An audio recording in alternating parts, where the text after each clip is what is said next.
Hey, Hixon UMC, it's Wonder of God Wednesday, and I absolutely love when flowers in my backyard bloom. I planted some daffodils and some tulips this past fall, and this spring, the daffodils popped up first around my mailbox, and then the tulips popped up huge, actually, around the corner of my yard here. And this dogwood behind me right here bloomed all of these white petals.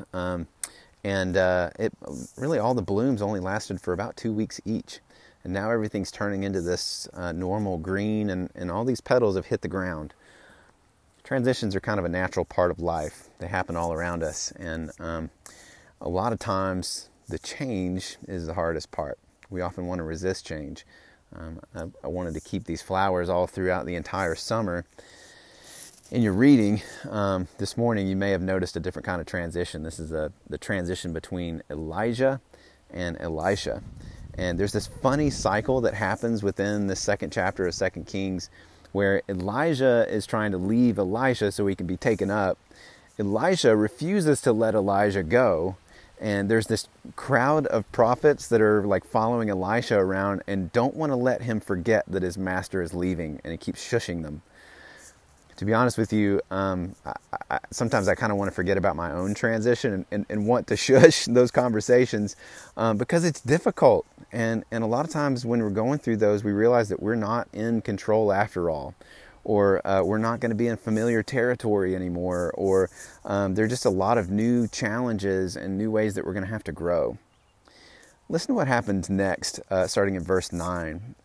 Because it says that Elisha asks for a double portion of Elijah's spirit.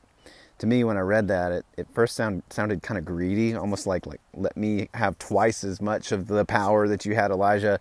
But actually, a double portion was what Elisha would get as an elder son's inheritance from Elijah. That's who got double portions. It's the people who were being, the elders, the oldest ones that were inheriting. And so Elisha wanted to be a part of Elijah's ministry. That's the first thing that I want us to remember when we go through change, is that we stand on the shoulders of those who have gone before us. And two, God has been faithful throughout all of the past and throughout our own history. Elijah's response is something like, if you see me taken up, it will be granted to you, but if not, it won't. When Elijah is taken up, Elisha sees this incredible vision, and he shouts, "Father, Father, the chariots of Israel and its horsemen." And he sees these chariots of fire that are swirling all around them, and it's just this incredible scene. Later in chapter 6, I think you'll get to read this on Friday, Elisha, is surrounded by chariots and horsemen of an enemy that are specifically out to get him. And his attendant gets really worried. And so Elisha simply prays that God would allow his servant to see the same invisible chariots of Israel and its horsemen that are surrounding him and them right there protecting him. And so here's my question for you today. When change and uncertainty and stress come your way, do you have the eyes to see where God has been faithful in the past? And do you have the faith to know that God is more at work around you than you know? His horses and chariots. God bless you. I hope you have a wonderful Wednesday.